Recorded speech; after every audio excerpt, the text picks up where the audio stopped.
ராணிப்பேட்டை அருகே கார் ஓட்டுநரின் மனைவிக்கு அரசு ஆசிரியர் வேலை வாங்கித் தருவதாக கூறி 8 லட்சம் ரூபாய் மோசடி செய்திருப்பதாக பாமக முன்னாள் மாவட்ட செயலாளர் கைது செய்யப்பட்டுள்ளார்.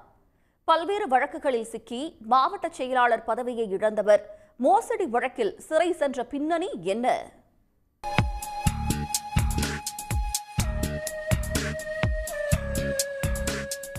தனது கார் ஓட்டுநரின் மனைவிக்கு அரசு ஆசிரியர் வேலை வாங்கி தருவதாக கூறி ஏமாற்றியதாக ராணிப்பேட்டை மேற்கு மாவட்ட பாமக முன்னாள் செயலாளர் சரவணன் கைது செய்யப்பட்டுள்ளார்.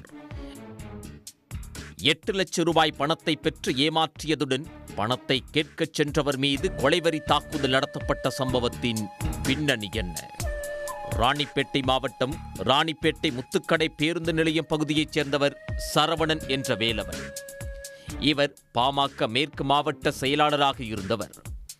இவர் மீது நில மோசடி, வீட்டுமனை மோசடி, பண மோசடி என பல புகாரில் சிக்கியதால் பாமக மாவட்ட செயலாளர் பதவி பறிக்கப்பட்டதாக கூறப்படுகிறது. கடந்த ஓராண்டுக்கு முன்பு இவரது கார் ஓட்டுநராக இருந்த சிவக்குமாரின் மனைவி சுகாசினிக்கு அரசு ஆசிரியர் பணி வாங்கி தருவதாக கூறியுள்ளார்.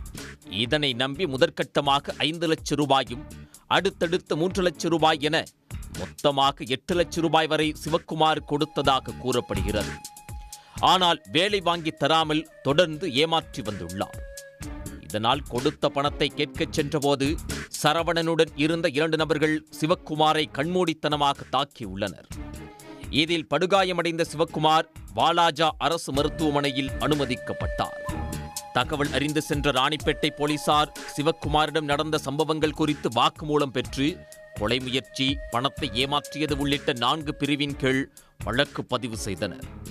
பின்னர் பாமக முன்னாள் மேற்கு மாவட்ட செயலாளர் சரவணனை கைது செய்தனர்.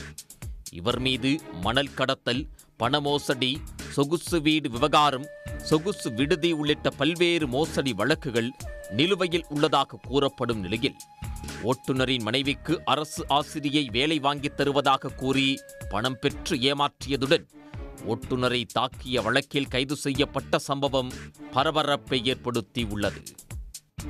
உடனுக்குடன் செய்திகளை தெரிந்து கொள்ள சன் நியூஸ் பெல் ஐகானை கிளிக் பண்ணுங்க.